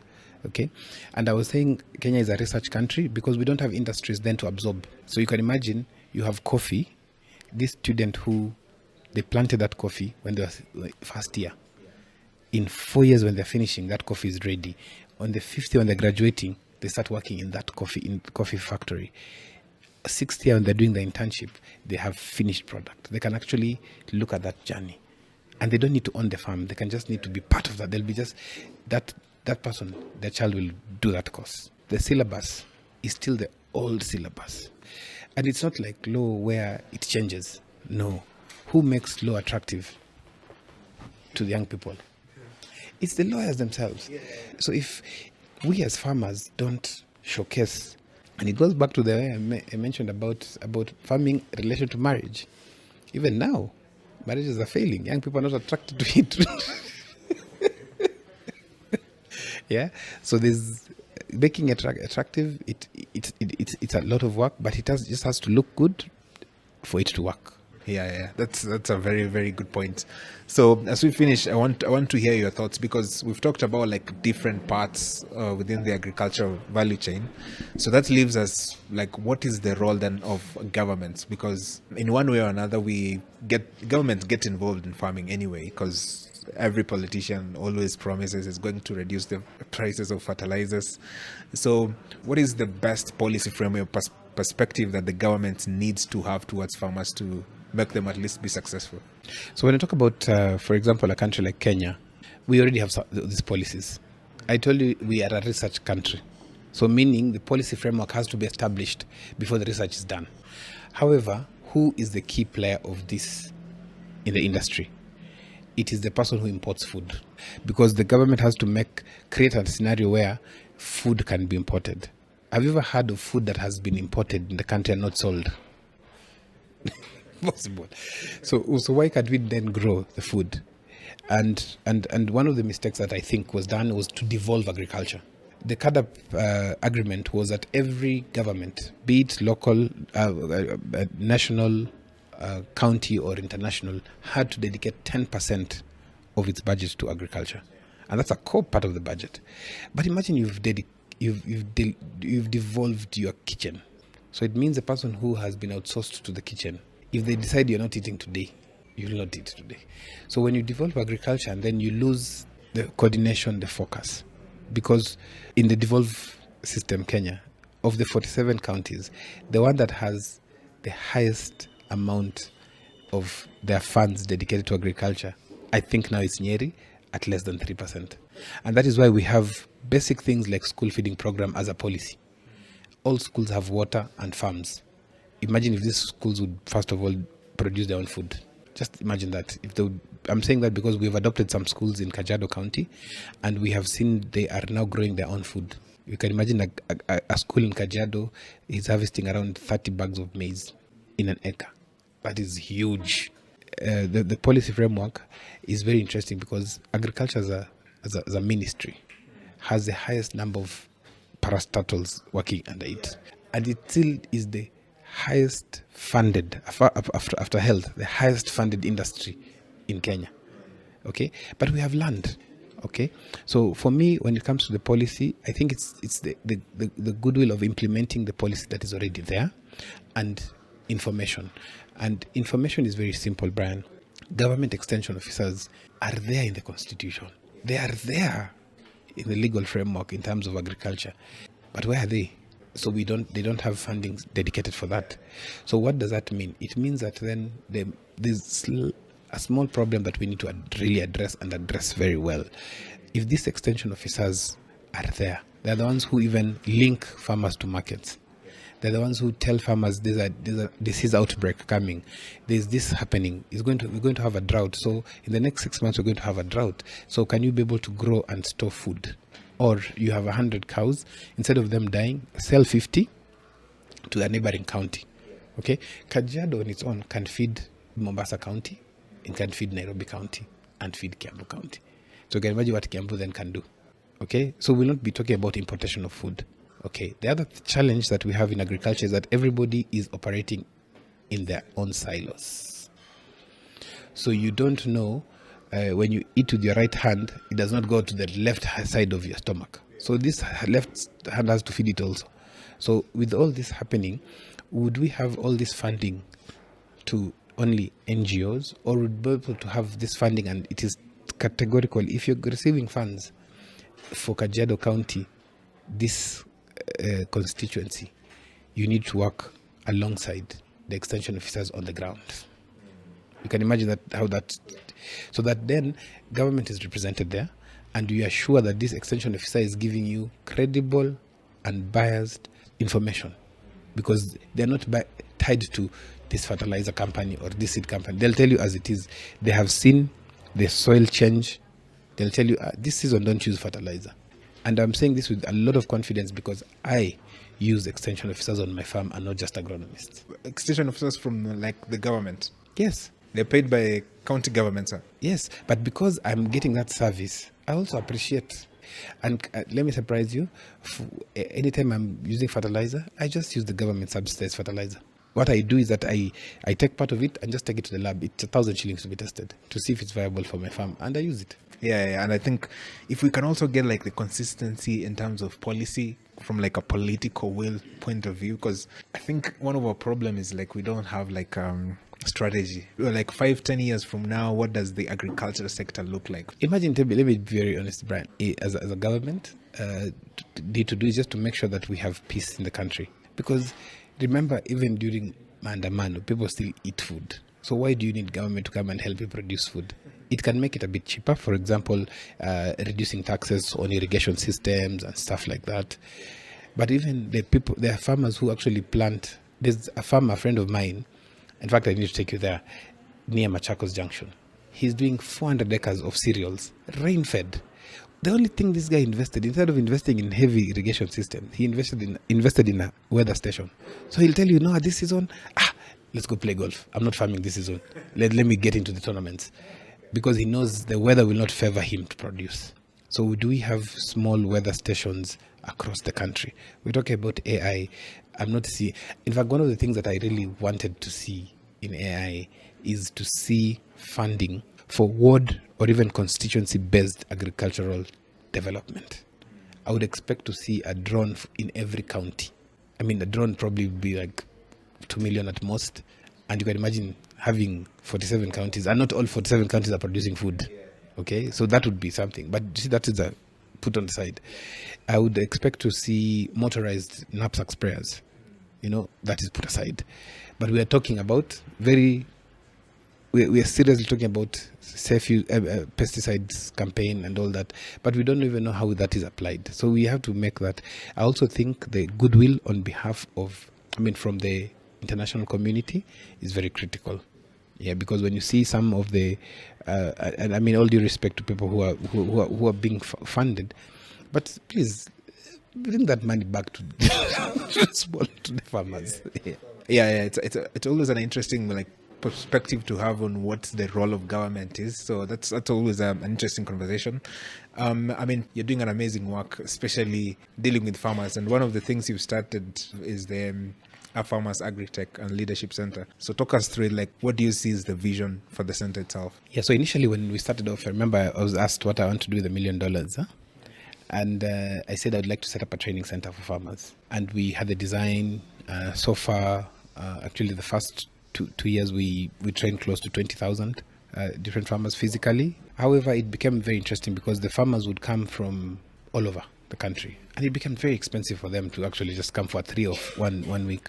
So we looked at it from a perspective of what can we do so that we have more farmers being trained. So we switched and said we're going to now design. We're 90% done in construction. It's a very interesting place to be. So we said we will train young people who already have that knowledge. So we'll train more of the agripreneurs. And for me, I don't like calling them agripreneurs because I think it's just a hyped word. These agronomists, people who've studied agriculture, at least with a certificate or diploma or a degree, because the ones who've done diploma sometimes have more technical knowledge than the ones who've done. So we have an integration. Like right now, we have around 6 of them so we're still testing the model, the target is to be able to train at least 100 every year. And then this 100 will be tasked to help manage another 100.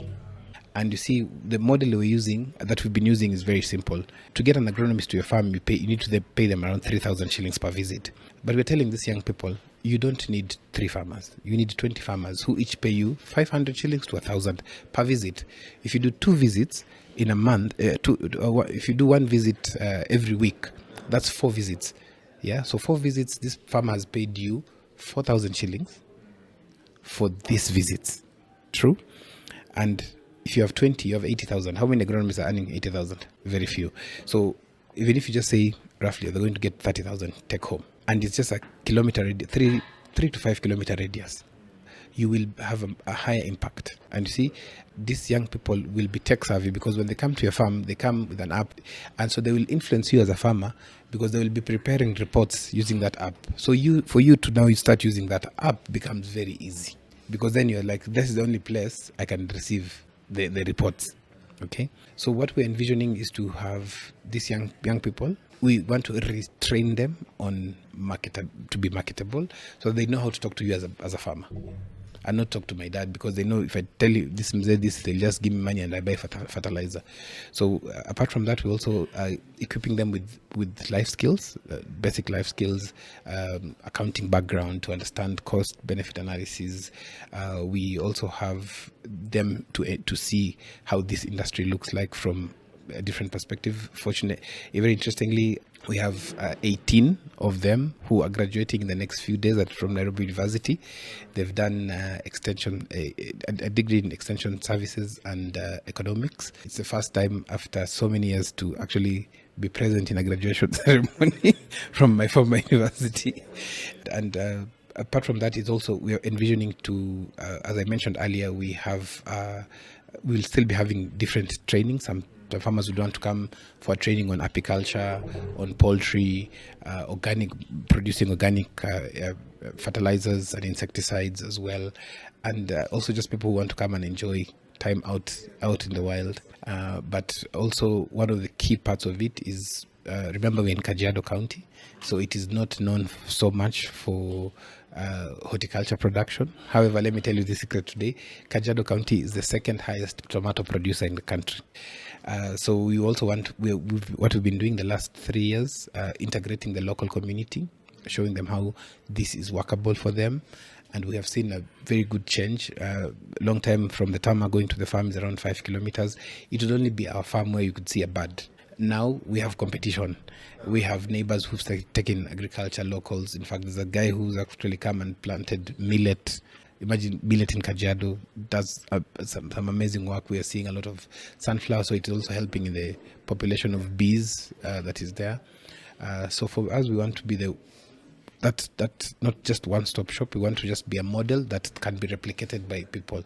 The same thing as I was doing telling the stories of African farmers through a farmers media. I did not want to be the only person. I wanted this to be picked so that it can be replicated, so that even me can be featured. And I like your model because now it's decentralized, because the more a person comes to you, then they can take that system themselves and then replicate it to others. So the impact is much bigger. Yes, I don't need to go to Kitale. There can be somebody else, either we have trained them or they have seen this working. And in abroad, it's called the farmer field schools. Most of the farms in California have an institution so that people can come and train how to grow cabbages, how to process the cabbages is coming to my mind too much. Potatoes. I visited the farm that has been growing watermelon for the last 70 years, and they're the ones who supply Whole Foods with it.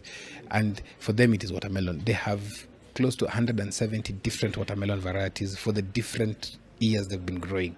Now they even have their own variety that cannot grow anywhere else. That's very interesting, because the other thing that I noticed, like with first world countries, is like the specialization. It's very hard to get someone growing different kind of crops in their farms. So they usually specialize on a specific crop, and then they do it large scale. So that's interesting. So thank you very much for making time for the podcast. I really appreciate it. I usually have a segment I call rapid fire questions. Hey. So what I usually do is I've prepared 10 questions for you. So the idea is you give quick and short answers to the questions. And hopefully guys will get to know a little bit, just in case it didn't happen during the conversation. So, all right. You ready? Yes. So the first question is, what do you want to be when you grew up? I wanted to be a doctor. The second question, what's one crop you will never farm again? Cabbages. Third question, who inspires you most in the farming world? Who inspires me the most is a farmer. There's a certain farmer who grows horticulture crops deep in Kajiado. He actually does the opposite of what the locals do. He's a Maasai. He's close to around 65 years old. He sells cows to buy fertilizer for his crops, which is not normal. He's the one who introduced me to onion farming. We attended that. We were hosting farmers for training. He came all the way from Voi. He came all the way to Voi for training from Kajiado to learn with his wife. It's called William Kereto. So the first question, what's one word you can use to describe Kenyan farmers? One word. I think we're broke. Fifth question, what's the biggest money mistake farmers keep making? Investing in their farm without testing their soil. Sixth question, if you had only 50,000 Kenya shillings to start a farm, what will you grow? I'll go and put that money in money market. I'll not grow anything. Seventh question, what's your favorite book? The Bible. Eighth, what is the worst farming advice you've ever had? That if I use 40,000 shillings to grow watermelon, I'll get 400,000 in 3 months. I didn't even get back the cost of seed. Okay. Ninth question, what's one quote that you live by? Always do your best, be kind to the world, and don't hold any grudges. Last question, if you could advise your 18-year-old self, what advice would you say? Life is not that serious. You don't have to have it all. Just be ready and prepared. Nice. Yeah, thank you for making time for the podcast. That was very good conversation, and thank you for being open, sharing your secrets and some of your traumas that you've gone through the farming journey. But I'm sure a lot of guys will appreciate your work. So if guys want to follow your work in social media, how can they follow that? At Nasiali. Facebook is where I I do most of my craft. I've started doing something on TikTok, but it's too busy. And also we're opening up the farm now for people to start visiting. So we'll be having scheduled farm visits. As I mentioned earlier, we'll also have the campsite. What's the name of the farm? Etaina Farm. Is that a Maasai name or? It sounds Maasai, but it's just I'm still old school, so it's just abbreviations of my kids' names. Yeah, but it means peace. Yeah, so if anyone wants to visit the farm can get in touch with you. So yeah, thank you very much for making the time, and this was a very good conversation. Thank you for having me as well. Till the next podcast, remember to be organic. Cheers.